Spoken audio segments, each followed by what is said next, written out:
Durante las últimas décadas han surgido nuevas fuerzas políticas que cuestionan el consenso liberal construido después de la Segunda Guerra Mundial y que proponen nuevas formas de entender la idea de nación, la identidad, la autoridad y el papel del Estado. El informe The New Right, Anatomy of a Global Political Revolution, define a estas corrientes como las nuevas derechas, movimientos políticos que interpretan las crisis contemporáneas como evidencia del fracaso de las élites gobernantes y que buscan representar a sectores desencantados con la globalización y que han desarrollado una extraordinaria capacidad para comunicarse en los entornos digitales. A diferencia de las derechas tradicionales, estas corrientes no crecieron únicamente en partidos políticos o en medios de comunicación convencionales. Su expansión está profundamente ligada a Internet. Las redes sociales les permitieron construir comunidades, desafiar intermediarios tradicionales y hablar directamente con millones de personas a través de videos cortos, de memes, con influencers y con narrativas que apelan a emociones como la indignación, el miedo o el sentido de pertenencia. Liderazgos como los de Donald Trump en Estados Unidos, Javier Milei en Argentina o Nayib Bukele en El Salvador parecen haber comprendido antes que nadie que en Internet la política compite por visibilidad bajo las mismas reglas que el entretenimiento. En Colombia, figuras como Abelardo de la Espriella incorporaron campañas digitales intensivas, imágenes generadas con inteligencia artificial y narrativas visuales diseñadas para proyectar liderazgo, patriotismo, orden y una identidad anti-establecimiento en distintos segmentos de la población. Al mismo tiempo, investigadores y organizaciones han comenzado a preguntarse si las plataformas digitales son simples escenarios neutrales o si sus modelos de negocio favorecen determinados discursos políticos. Este episodio busca entender qué son las nuevas derechas y cómo las plataformas digitales se convierten en el principal ecosistema de su expansión.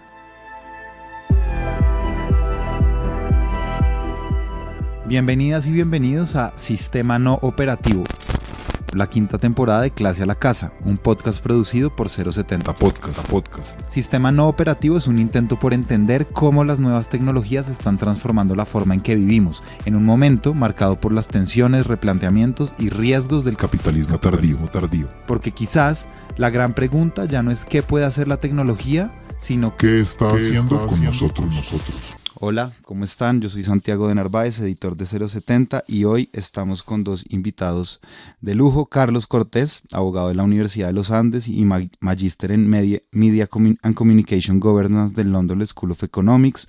Carlos es exdirector de políticas públicas de Twitter para América Latina hispanohablante, exdirector de la Fundación para la Libertad de Prensa, integrante del Consejo Asesor en Seguridad y Confianza de TikTok para América Latina, cofundador de Linterna Verde y productor de contenido de opinión y análisis. Hola Carlos, ¿qué más? Gracias Santiago, pues generosísima la presentación, muy chévere venir a conversar con ustedes de este tema. Buenísimo, y estamos también con Juan Pablo Vargas, él es filósofo de la Universidad Nacional de Colombia y magíster en estudios culturales de la Universidad de los Andes.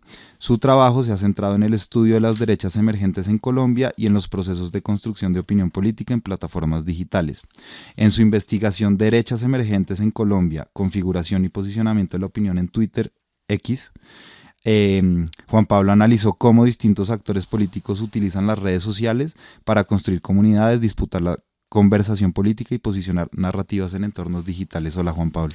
Hola Santiago, muchas gracias por la invitación. Gracias a ti. Juan Pablo, empiezo contigo y es un poco como ayudarnos a instalar como esta idea, esta noción de nuevas derechas, que es...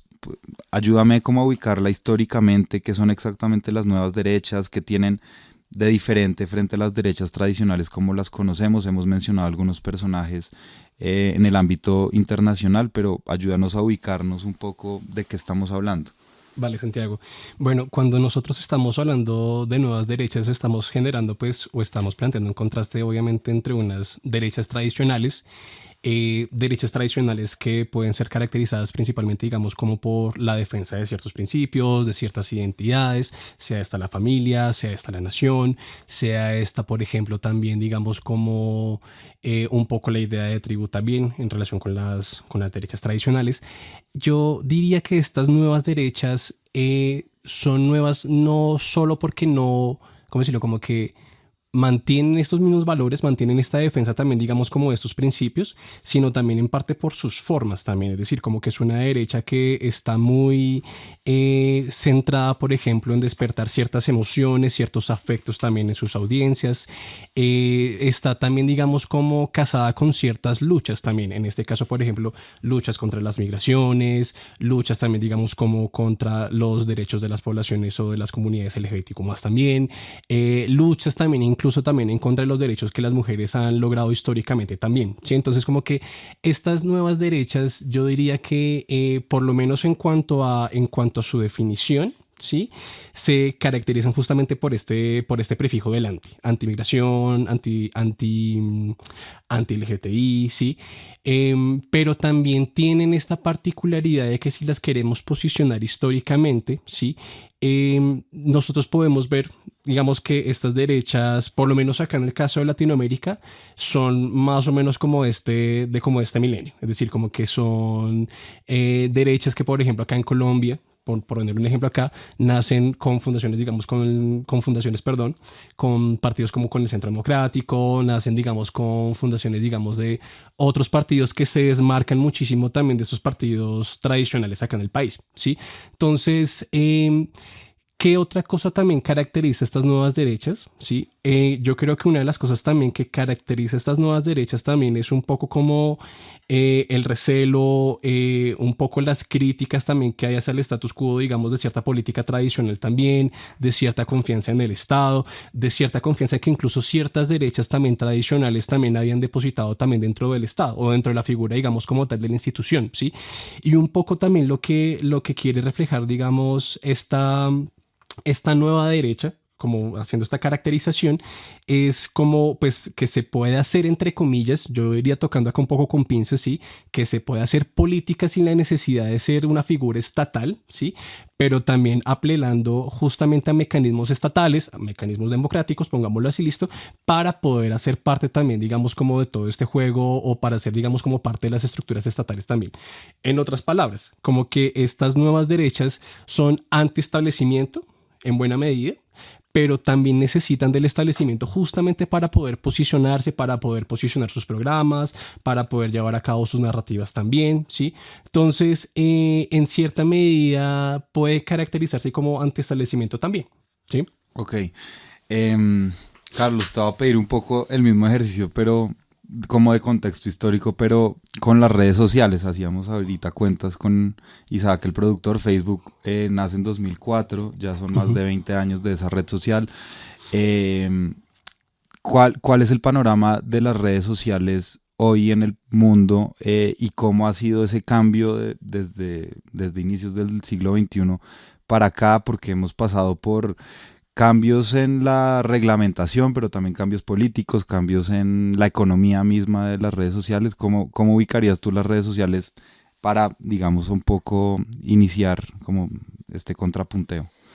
Bueno, Santiago, también está cumpliendo años Twitter, completa 20 en 2026 bajo un nombre y un concepto muy distinto a lo que conocimos en su origen. Bueno, es un tema amplio. Yo trataría de dejar como algunas líneas que además podemos ir desarrollando o profundizando a propósito del tema que introduce Juan Pablo. Y tal vez un punto de partida es en dónde estamos para devolvernos un poco. Estamos en un ecosistema digital muy fragmentado, pero caracterizado por unas plataformas que concentran el tráfico de Internet y la atención de los usuarios. Entonces, esto puede plantearse como una paradoja, pero en realidad responde a un proceso de consolidación comercial de Internet que en su devenir histórico está bastante claro y que incluso en sus comienzos algunas personas advirtieron. Entonces, pues Meta está consolidado con Facebook, que fue un producto de desarrollo propio de Mark Zuckerberg, pero que pudieron también complementar con la compra de Instagram y con la de WhatsApp. Twitter, a pesar de que sigue siendo un nicho ya convertido en X, tiene una influencia grande en la discusión política en la región en particular. Y Meta intentó competirle con Threads, que tiene una base de usuarios grande, pero no es una plataforma que sea protagonista en este ámbito. YouTube, que se volvió la televisión nueva y que es una de las aplicaciones más usadas como consumo de contenido, como motor de búsqueda, y TikTok, pues que fue el que llegó desde atrás y en la pandemia se los llevó por delante y es hoy en día la red social más utilizada en ese formato de video vertical.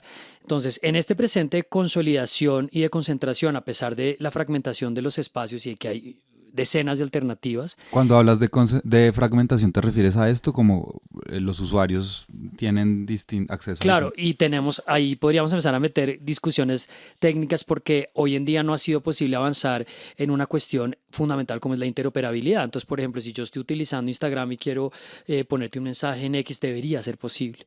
La promesa, por ejemplo, de Threads es llegar a eso. Eso todavía no es a través del protocolo que ellos utilizan, o Blue Sky también lo propone como una posibilidad. Entonces se fragmentan los espacios, pero se fragmentan también en el tipo de interacciones que la gente está prefiriendo. Porque pues a pesar de que, no sé, generaciones como la mía que vimos el devenir de Internet de por encima de 40 años, pues están todavía en redes sociales, muchas generaciones nuevas prefieren los sistemas de mensajería cerradas o los chats de los streamings o los videojuegos directamente donde el intercambio está completamente codificado en función de lo que están haciendo. Entonces, ahí hay una fragmentación y esta consolidación comercial, pero para no alargarlo de una manera tan extensa, estamos en un momento en que la pregunta por la regulación de estos espacios está mucho más clara y está sobre la mesa de manera más legítima. Si nos devolvemos 10 años, era algo en lo que no se hablaba en ese momento. Incluso se generaba cierta fricción con comunidades defensoras de la libertad de expresión que coincidían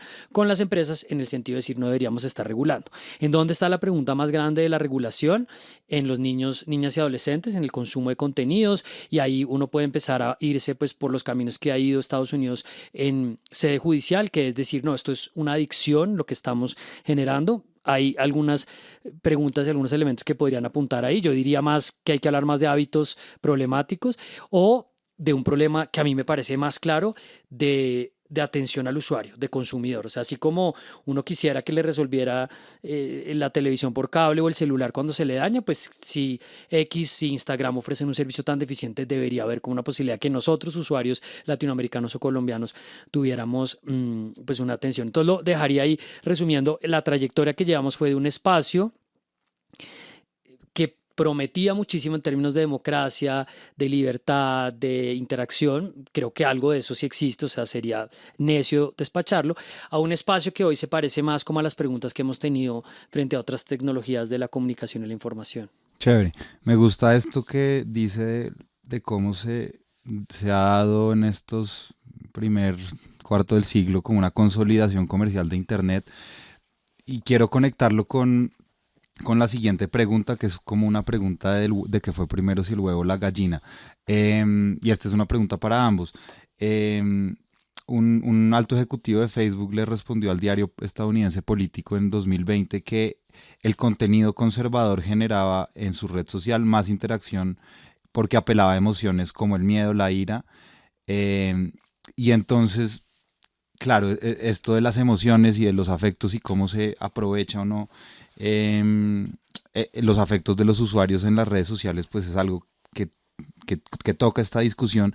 Mi pregunta es para ustedes, ¿qué se adaptó a quién? Como los discursos de las nuevas derechas lograron identificar que era provechoso ese espacio para crecer ahí, o las redes sociales se plegaron a ese discurso. ¿Cómo podemos leer esa interacción? Pues bueno, yo voy a tomar esto un poco con pinzas porque me parece que en efecto, digamos, si uno por ejemplo, capta un poco como la lógica detrás de las redes sociales y sobre todo, por ejemplo, con el posicionamiento de discursos, con el posicionamiento que, por ejemplo, hace también el algoritmo también de contenido que es viral, uno podría empezar, digamos, afirmando que, por un lado, ¿cómo decirlo? Como que se comprendió más bien cómo a partir de esta lógica se podrían posicionar ciertos discursos. Es decir, como que nosotros sabemos, por ejemplo, que sin el hecho de introducir contenido, digamos, de entrada político, ¿sí? O de entrada que tenga que ver con algunos programas o agendas políticas también, nosotros vemos, por ejemplo, que en las redes sociales pues hay viralización de contenidos, que esos contenidos, digamos, como que buscan entretener, que esos contenidos como que en efecto como que buscan despertar también ciertas experiencias, ciertas sensaciones también dentro de los usuarios. ¿sí? Y en ese sentido, yo creo ahí que cuando ya empezamos a introducir el terreno, digamos, ya de la política, de las agendas, de las propuestas también, sí, uno podría decir, si entendí bien la pregunta, Santiago, que pareciese justamente que los políticos o ¿cómo decirlo? Como que esta esfera política comprendió justamente la dinámica de las redes, ¿sí? En el sentido justamente en que el algoritmo lo que muestra es como, bueno, pues vamos a mostrar, digamos, como ciertos contenidos que reflejen y que representen y que reproduzcan ciertas emociones como la rabia, como el odio, como el miedo también, ¿sí? Que son cosas que, por ejemplo, nosotros hemos encontrado en recientes campañas, pues esta campaña, digamos, como que no fue la excepción. La campaña, por ejemplo, también con Rodolfo Hernández hace 4 años también, digamos que tampoco fue la excepción, sí, y me atrevería a decir también que uno de los puntos, por lo menos acá en Colombia, donde encontramos justamente esa viralización y ese posicionamiento que se dio en las redes sociales, sí, pues fue en toda la campaña también que hubo el plebiscito en el 2016, sí, que pues Twitter, digamos, tuvo un impacto muy tremendo en el posicionamiento justamente de la opinión en torno al plebiscito. Y que justamente, por ejemplo, como que estos contenidos que reflejaban como cierta predisposición, sea el plebiscito, sea Petro en el 2022, sea ahorita también Iván Cepeda, por ejemplo, en esta campaña presidencial también en este año también, estaban digamos como que estaban centrados más en generar como cierta predisposición, ¿sí? A partir de los temores que podrían generar, digamos, estos posibles escenarios, ¿sí? Entonces, claramente yo diría como que los políticos y sobre todo como que estas nuevas derechas como que intentando como articular un poco e intentando hilar la discusión acá con las nuevas derechas también o con estas derechas, lo que comprendieron justamente fue como, pues bueno, algo que posiciona justamente en las redes también es la viralización y cómo conseguimos viralización, ¿sí? Pues generando contenidos que también despierten este tipo de emociones en las audiencias y en los usuarios también, ¿sí? Eso es lo que me atrevería a decir, digamos, como de entrada en este momento, como para ir esbozando más otra respuesta, Santiago.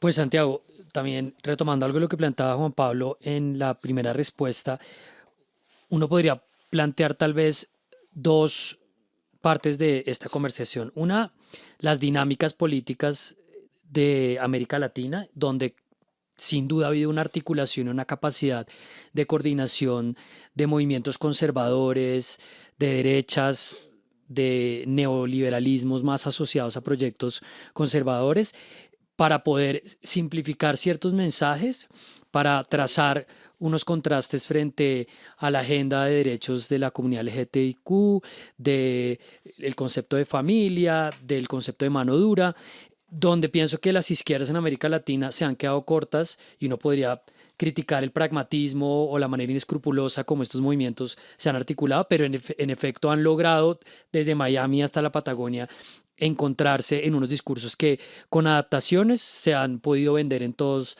los certámenes electorales de la región. Entonces, eso en cuanto a huevo gallina lo plantearía de manera paralela con cómo entran a jugar acá las redes sociales. Y pues le traje aquí, hago la payola, un regalo a Santiago y es un libro de ensayo que acabo de sacar que se llama La zona de la máquina, porque lo que yo intento explicar, y pues esto recoge lo que ya muchos autores han venido conversando, pero tal vez en el contexto local, pues es como el juego de la atención es anterior a las redes sociales. Es decir, nosotros nos venimos organizando tanto en el sistema económico como político en torno a la capacidad que uno tiene de que el otro le preste atención. Entonces yo puedo hacer ruido y una vez yo hago el ruido, una vez yo tengo la atención, yo voy a ver qué hago con esto y ahí pues hay un devenir paralelo con la televisión. Entonces esto no es de ninguna manera para exculpar a las redes sociales, pero si nos quedamos en decir que el problema son las redes sociales, pues no vamos a entender cómo esta cultura del entretenimiento se fue consolidando rol, claro. y fue volviéndose pues la materia prima de la política. Entonces pues la campaña política, y siempre volvemos a esta idea de ¿por qué no hablamos de las propuestas? ¿Por qué no hablamos de los problemas?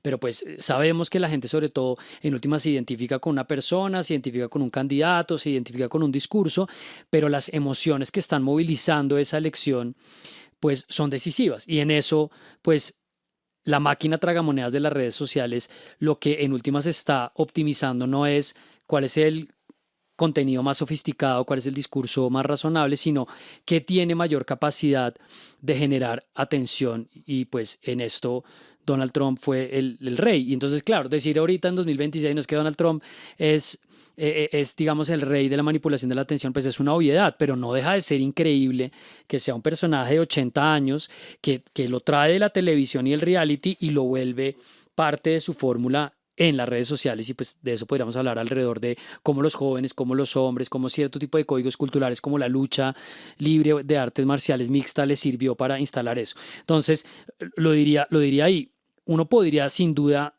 ir a la izquierda, ir, no sé, al caso de Gustavo Petro o lo que se intentó con Iván Cepeda y encontrar también pues maneras de capturar la atención de la gente, maneras de simplificar el discurso, del ellos versus nosotros, del miedo versus la esperanza. Uno podría encontrar ahí también, porque no podríamos decir, pues, o en mi opinión, que solamente se trata de algo que esté haciendo la derecha, sobre todo cuando empieza a volverse un poquito más populista. Pero sin duda, en el caso de la campaña de Abelardo de la Espriella, con el ingrediente adicional de la inteligencia artificial, encontramos en términos de huevo y gallina, pues como la convergencia de una fórmula que ya había sido probada, con un personaje que puede mezclar eso y meterlo en una coctelera, y con una capacidad de articulación en redes sociales, con preguntas que todavía hay en términos de si fue con intervención extranjera. Yo creo que eso todavía quedan algunas dudas, en particular en redes sociales, y termina siendo muy exitoso porque conecta a la gente y pues la manipula también de manera obvia, sobre todo con el uso de inteligencia artificial.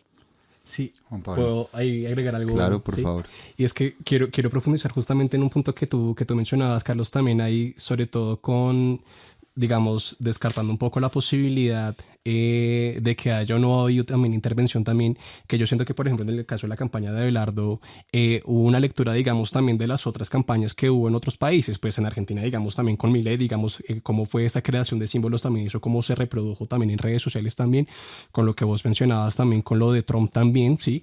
Digamos, como que Abelardo también empezó a ganar posicionamientos en redes sociales, porque a mí me parece, digamos, como clave justamente dentro de esta comprensión también de las nuevas derechas, que estas nuevas derechas, si bien no necesariamente se están comunicando entre sí explícitamente, parece que sí se estuvieran leyendo, ¿sí? Y sí, que las redes sociales fueran justamente ese espacio a partir del cual, no el medio como tal, sino el espacio, ¿sí?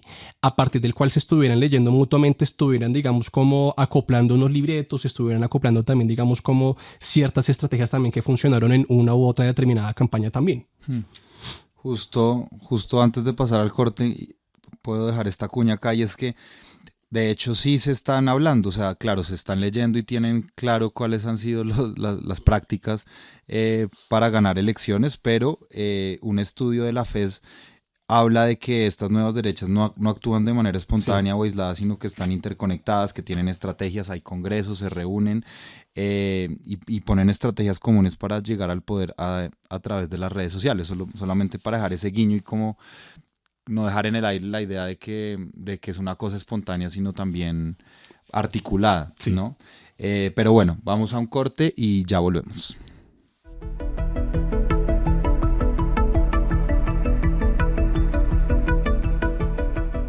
Para entender cómo la campaña de Abelardo de la Espriella utilizó las redes sociales y la inteligencia artificial, hablé con Josué Congo, periodista de investigación de El Surti, medio independiente paraguayo. José viajó desde Paraguay a Colombia pocos días antes de las elecciones para investigar el uso de la inteligencia artificial durante la campaña. El año pasado estuve cubriendo un poco lo que serían criptomineras y data centers, y dentro de eso El Surti hizo un cambio para enfocarse en tecnología. Entonces, sumado un poco mi experiencia en cubrir tecnología y desinformación, cuando me voy a Colombia, como que me llama la atención el tema de la inteligencia artificial. Josué llegó a Colombia el 27 de mayo. Durante la campaña ya había visto que Abelardo de la Espriella utilizaba inteligencia artificial de una manera particularmente intensa, así que llegó al país con la intención de mirar ese fenómeno más de cerca. Creo que le eché el ojo antes ya, como que vi el fenómeno se estaba dando ya durante la primera vuelta. Yo llego el 27 de mayo, justo unos días antes de las elecciones, pero en toda la campaña como que ya iba viendo que había mucho uso de inteligencia artificial, pero estando allá como que ahondé más, pero me fui ya con esa idea, que era algo que tenía que echarle el ojo. Entonces comenzó a revisar las cuentas oficiales y paralelas que publicaban contenidos sobre Abelardo de la Espriella y encontró algo que le llamó la atención. La campaña no utilizaba principalmente la inteligencia artificial para producir contenido que intentara engañar a los usuarios haciéndoles creer que una imagen o un video eran reales. La utilizaban pero para algo distinto. No buscaban, no sé, que un video burlándose de Cepeda pareciera que era Cepeda de verdad haciendo algo, sino que directamente era una burla, era una caricaturización, pero facilitado por inteligencia artificial. Por ejemplo, en uno de los videos que revisó Josué, distintas figuras políticas aparecen reunidas. Entonces un rayo cae del cielo y aparece el tigre, el símbolo utilizado por Abelardo durante su campaña. La gente mira y sabe que es inteligencia artificial, ¿verdad? Pero cumple una función. Yo no te estoy diciendo que ellos están todos juntos, yo no te estoy diciendo verbalmente eso, pero vos podés ver y entendés el mensaje. Es mucho más sencillo. Mientras Josué seguía revisando estas cuentas, comenzó a aparecer algo más grande que el uso de la inteligencia artificial. Según le contó Gerson Ortiz, editor de política de La Silla Vacía que cubrió la campaña, el equipo de Abelardo se acercó a creadores que ya utilizaban inteligencia artificial y que producían contenidos vinculados con estas nuevas derechas. La campaña se acercó a influencers que trabajaban ya con inteligencia artificial anteriormente y eran cercanos a todos estos discursos de la nueva derecha, ¿verdad? Que coinciden con Milei, que coinciden con Bukele y todo ese tipo de cosas. Es decir, la campaña no tuvo que construir desde cero una comunidad política en Internet. Había personas que ya consumían estos contenidos, una comunidad dispersa que todavía no necesariamente estaba organizada alrededor de algún candidato. Abelardo de la Espriella logró captar, o su campaña o su jefe de campaña logró captar una nueva derecha latente que estaba ya en redes sociales creciendo en Colombia, ¿verdad? Y entonces eso pudieron potenciar, ¿verdad? O sea, que era una nueva derecha que no funcionaba con la derecha tradicional y necesitaba un espacio, ¿verdad? Era como natural a que eso pudiera crecer o no.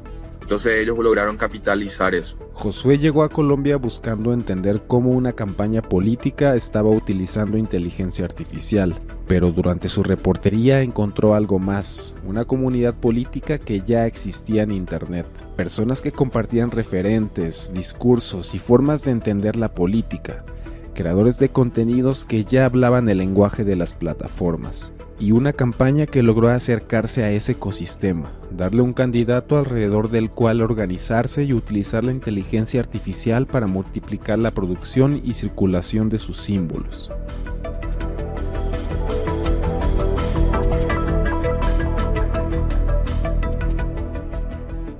Bueno, volvimos.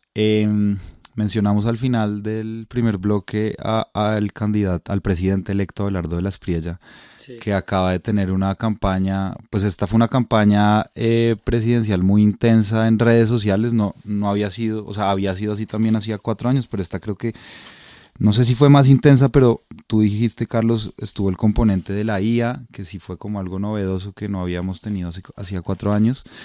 Yo quiero empezar preguntándoles en general, ¿cómo vieron ustedes esto? ¿Cómo posicionamos esta noticia de la candidatura de Abelardo de la Espriella y su participación en redes sociales y el uso de estas plataformas de las que estamos hablando? ¿Cómo podemos hablar de esto?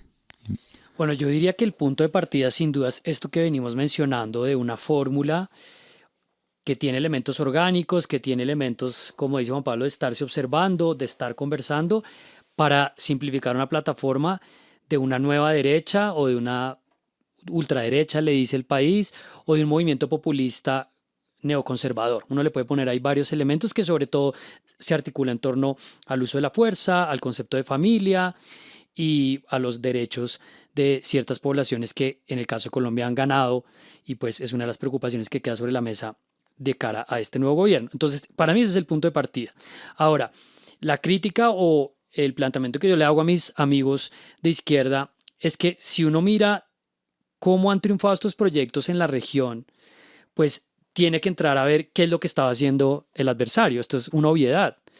Pues porque en el caso de Milei vence a un proyecto peronista muy desgastado, pues convirtió en el kirchnerismo, Después de dar tumbos, de pasar por Macri, que en teoría iba a ser como una respuesta a eso, después Fernández, hasta que llega y los barre. Entonces ahí habría que preguntarse qué era lo que estaba pasando para que ese hubiera sido el caso. Podemos ir a hablar lo mismo en Brasil. Brasil, en el caso de Lula, un gobierno con unos problemas de corrupción grandísimos, pero pues obviamente con una agenda derecha que quería venir a sacarlos, y pues hasta el punto de que un juicio político bastante ilegítimo o por lo menos irregular contra Dilma Rousseff. Entonces, en el caso de Colombia, para mí, la campaña de la Espriella logra casi que como si fuera una especie de mano de póker, casarle la apuesta a Gustavo Petro, porque es el que principalmente la hace, de vamos a hacer un ellos contra nosotros. ¿Sí? Entonces, como dicen los ingleses, hold my beer, téngame la cerveza que yo también voy a tirar un dardo. Y de la Espriella se inventa otra disyuntiva absolutamente absurda, porque no hay manera de darle a eso como no hay, o sea, él es Gaitán, pero también es Alejandro Magno, pero ellos son los nadie, pero también son un poquito élite, pero él le plantea los nunca.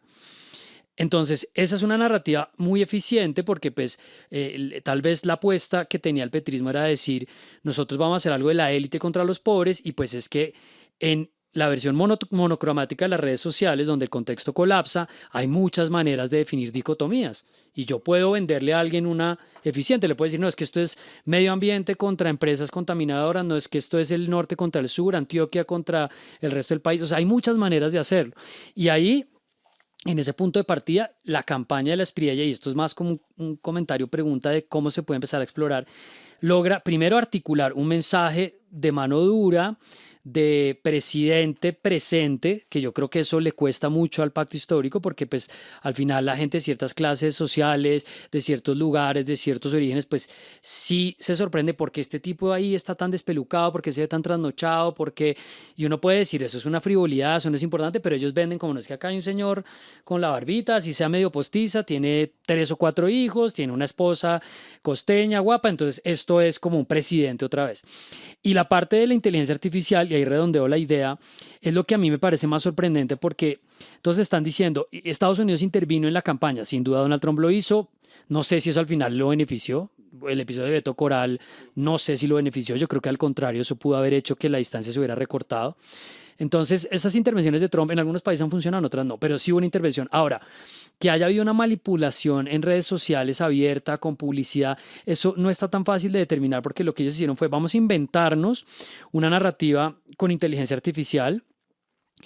Y aquí el problema es que las plataformas tienen las reglas en un lugar insuficiente, porque las plataformas dicen, bueno, si usted va a sacar un video de Santiago, tiene que poner una etiqueta que diga, este video de Santiago lo hice con inteligencia artificial.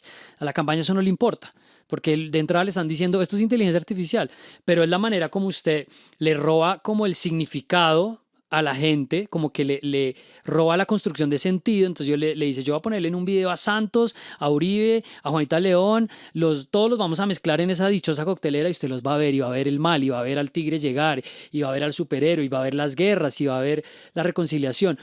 Y yo creo que eso, que empezó siendo coordinado y con mucha publicidad más bien orgánica a través de influenciadores, o de pronto con cierto contenido segmentado, sí creo que en un momento se descentraliza. Creo que ellos logran como romper esa barrera, y ahí es donde la gente empieza a comprar eso, y pues la política es entretenimiento, la gente quiere al tigre, la gente canta la canción, y uno veía al final de la campaña gente muy distinta como diciendo, listo, firme por la patria, el tigre, se reían, ese código lo construyeron y con eso se la terminan llevando por delante. Una cuñita antes de darle la palabra a Juan Pablo, me gustaría que mencionó esto, es que voy anotando como las cosas que me parece que las especificidades de este campo, que son las redes sociales. Entonces usted ahorita habló al inicio de la simplificación, de la simplificación del mensaje, y ahorita como del colapso del contexto, de cómo la dicotomía es muy fácil de plantear. ¿Puede desarrollarme un poquito de eso? Claro, además el colapso del contexto es, bueno, es un concepto que algún analista de comunicación lo instaló hace un tiempo, pero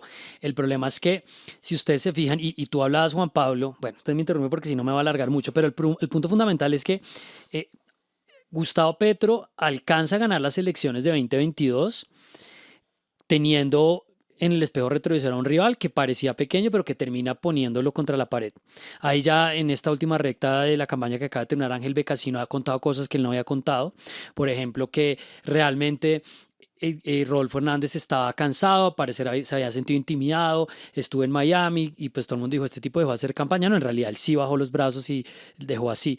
Pero había una campaña muy basada en video, muy basada en WhatsApp, muy basada en voz a voz, que empezó a ganarle terreno al presidente, pero no lo logra vencer. Entonces, el problema que tiene la campaña de Iván Cepeda es que primero no la vuelven una campaña de video, o es una campaña que tiene muchos problemas, lo logran hacer a la segunda vuelta, que es capitalizar y conectar pues a muchos creadores que ellos tenían, influenciadores también pagos, pero en realidad un movimiento orgánico que existía, que los mismos creadores, líderes civiles, todos decían, oiga, pero ¿por qué no estamos jugando a esto? Entonces, el colapso del contexto en Twitter implica que cualquier cosa que uno diga la van a usar en su contra, porque es que no dijo esto, porque es que no dijo que en cambio esto sí no, y eso está andando. Pero el colapso del contexto en el caso de redes sociales es que la gente no necesita, eso es lamentable, no necesita un libreto o no necesita una narrativa cohesionada de nada, que es precisamente lo que hacían estos videos donde, no sé si vio Carlos Alonso Lucio diciendo que ellos en realidad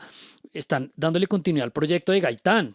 Yo decía, pero esto no tiene ningún sentido, de 70 años después. Entonces, es precisamente eso, que la información que estamos consumiendo, el contenido con el que nos relacionamos, no tiene que tener ningún inicio ni ningún final, no tiene que tener ninguna conexión con la realidad, y eso aún así sirve para movilizar votos. Buenísimo. Gracias por el paréntesis, Juan Pablo. Yo quisiera, digamos, como hablar un poco con algo que tú mencionabas, Carlos, al comienzo, que es esta idea, digamos, de la interoperabilidad que hay entre las redes sociales, que si bien la campaña se hizo en distintos ecosistemas digitales, ¿sí? Pareciese justamente que también estuviese articulada en la forma en cómo se transmitían justamente también los distintos mensajes, los distintos videos, las distintas, digamos, como decirlo, como estrategias también que hacían los creadores de contenido en las distintas también redes sociales también, porque claro, uno tiende a pensar como, por ejemplo, no sé, como pienso un poco, por ejemplo, hay políticos que tienen como cierta influencia en ciertos espacios, en ciertos nichos digitales. Petro puede serlo, por ejemplo, en Twitter. Trump, por ejemplo, puede serlo en su red Truth Social, o en su momento también lo pudo ser en Twitter también, sí. Pero a mí me parece muy curioso también, no porque digamos como que en este momento se esté planteando así, digamos como una interoperabilidad en todas las redes sociales, sí, pero como más bien como esa articulación que hay entre distintas redes sociales como un mecanismo, ¿sí?, para impulsar toda la estrategia de campaña también de Abelardo de la Espriella, ¿sí? Yo siento que ahí lo que fueron creadores, los que fueron justamente también los asesores de campaña también de Abelardo fueron muy inteligentes justamente en articular, digamos, cómo enviar los distintos mensajes también, ¿sí?, en estas distintas plataformas, sabiendo, por ejemplo, no sé, que como lo que tú mencionabas, por ejemplo, al comienzo, como por ejemplo, hay plataformas, sea TikTok, sea Instagram, que priorizan los mensajes simples, ¿sí? Entonces, claro, digamos como que uno dice, bueno, entonces estos mensajes simples también a quienes están dirigidos, ¿sí? ¿Cuál es el rango de atención también, digamos, para el cual nosotros, digamos, creamos estos mensajes simples también para que puedan ser reproducidos también, ¿sí? Porque siento que es una cosa que, por ejemplo, no funcionaba también con el caso de la campaña de Iván Cepeda. O sea, como que Iván Cepeda en este caso acá se centraba justamente en mensajes mucho más largos, mucho más elaborados. Tenían encabezado, exacto, título, había encabezado. Comunicado a la nación. Sí. Y uno dice como que, claro, digamos como que en un juego democrático ideal, pongámoslo así, ¿sí? Pues sería, digámoslo, vale, porque claramente, digamos como que hay una argumentación, hay una respuesta, hay unos hechos, digamos, que se pueden identificar, y que yo siento que justamente en el libreto que había en la campaña de Abelardo como que no importaba eso. Es decir, como que no importaba justamente el discurso, no importaba la propuesta, pues al final vimos que, digamos, que la propuesta el programa, digamos, de presidencial no era nada en comparación, ¿sí? Porque es que acá todos estamos con el periódico del lunes, entonces decimos, no, es que hizo esto le funcionó, pero una realidad de muchas de estas campañas, pues casi que cuando a mí me piden alguna pregunta sobre una estrategia de redes, yo digo, pues tiene que haber una disposición a la prueba y al error. Sí. O sea, y yo creo que esa campaña jugó muchísimo a prueba y error, claro, como además las herramientas, Cepeda, la de Abelardo de la Espriella, sí. Porque además como las herramientas de inteligencia artificial bajan los costos y usted hace unos videos, pues además que ahorita en el anuncio de los ministros uno sigue viendo al colombiano sintético de AI al final del video, que a mí me parece ofensivo. O sea, yo pienso que acá sí debería haber unas conclusiones para los partidos políticos y las campañas, porque lo que hubo con inteligencia artificial fue realmente inaceptable y muy pernicioso para el debate público, sobre todo esa campaña. Lo hizo un poco la campaña de Paloma Valencia, tal vez la de Fajardo hizo algo con las frutinovelas, en realidad la campaña de Iván Cepeda no lo hizo, lo usó para poner a bailar a Cepeda, pero el punto fundamental es ese, ellos a partir de el costo de entrada más bajo de participar con contenido, juegan a la prueba y al error, están buscando distintos contenidos. En uno, Abelardo de la Espriella, entonces es una especie de líder de la independencia. También, perdona, y digamos sí. Cómo entra también, por ejemplo, el contexto del Mundial también y toda la creación y lo de contenido, lo de la camiseta también. Que ese es como la recta final donde se embarca, ¿no? Pero eso creo que es clave. El tema de la prueba y el error de poder decir, inundemos la zona, démosle a todo el mundo algo con lo que pueda jugar. Y además que una cosa que fue interesante al comienzo de la campaña, por ejemplo, de Casino le hizo una serie web a Roy Barreras, ¿sí? Y yo alcancé a verla, era muy chistosa porque era con un actor que se parecía, pero la voz sí era la de Roy, con el voiceover y tal. Pero yo pensaba, ¿y qué tal que le suene la flauta? O sea, todo el mundo estaba mirando a ver qué podía hacer y al final lo más... pues digamos, lo menos producido en términos de con lo que tú dices, Juan Pablo, qué mensaje le vamos a decir a la gente, realmente qué pensamos de estos temas. Eso no fue lo que realmente terminó conquistando y pues es otro ejemplo más de que al final la democracia se juega en eso. Bien, pues la última pregunta tiene que ver con esto que dejó en punta Carlos y es cómo propender o buscar que la esfera de la conversación pública en el entorno digital pues no esté, ¿cuál fue la palabra que usaste ahorita cuando hablaste de Twitter? No esté tan deteriorada. Sí. ¿Qué hacemos? Digamos, partiendo de la premisa de que queremos profundizar espacios democráticos o más bien donde la democracia sea enriquecida con espacios de deliberación pública en entornos digitales. Sí, pues, a ver, ahí en el libro dejo una pequeña agenda de cosas que parecen que son relevantes y encaminadas por donde debería ser en términos de si podemos tener infraestructura digital pública, si podemos aspirar a que exista eventualmente una red social interoperable, abierta. Eso en última se trata de cómo se rompen los incentivos que en este momento gobiernan la economía de la información, pues que es la captura y la monetización del tiempo que uno pasa frente a un dispositivo. Obviamente hay cosas que están afuera, como Wikipedia, ¿sí? Creative Commons, comunidades, uno mismo en sus entornos cercanos, pues no está mandándole un chat a la familia porque lo va a monetizar, sino porque tiene necesidad e interés de expresarse. Entonces dejo eso de nuevo sin decir que propende o depende únicamente del usuario o el ciudadano, pero en la perspectiva del ciudadano, si estamos en mora la mayoría de nosotros de hacernos preguntas importantes sobre los hábitos que tenemos frente a cómo consumimos información, a cómo reaccionamos. Y yo ahí comparto un poco mi testimonio problemático, pues porque me he metido en peleas en Twitter que no me han dejado dormir una semana, pero cada vez le meto un poquito más de fricción a pensar que yo tengo que reaccionar rápido o que mi opinión es así de importante. No, es que mi opinión tienes que conocerla tú. Entonces, si yo soy un productor de contenido, si soy una persona de las que participo ahí, creo que tengo que estar ahí pensando en eso. Y lo otro, pues si yo soy un ciudadano que quiero estar informado, y esto pues lo repetirán acá todos los invitados que pasan por 070, pues sí tengo que estar pensando qué tanto le invierto yo o qué tanto apoyo yo a que existan agentes, actores, plataformas, medios, porque el periodismo ya está como desintegrándose en muchos actores dispersos, pero eso no está tampoco mal. ¿Qué hago yo para que esa gente exista?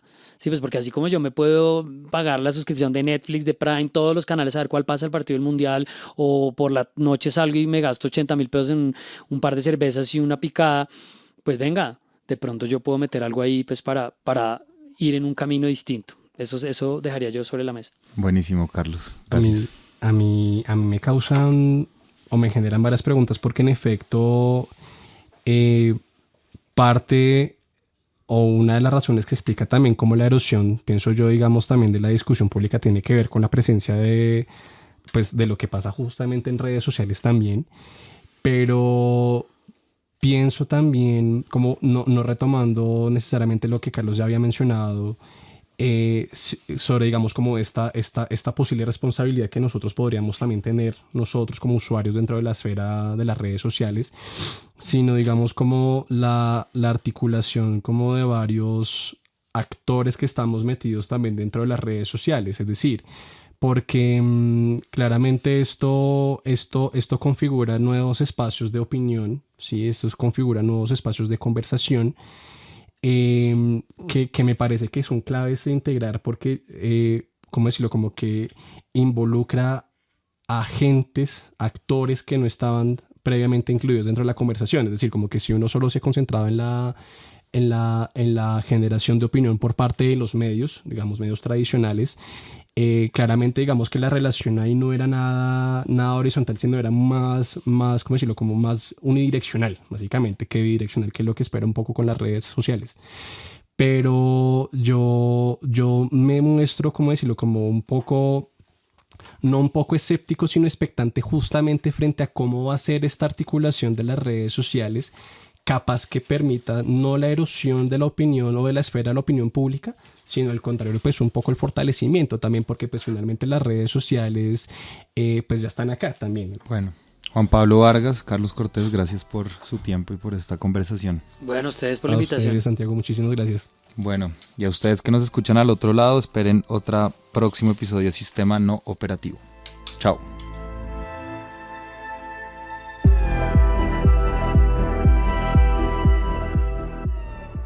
Sistema No Operativo, la quinta temporada de Clase a la Casa, es una producción de 070 Podcast. Isaac Vargas es nuestro productor y es conducido por mí, Santiago de Narváez, y por Natalia Guerrero. Nos escuchamos en el siguiente episodio.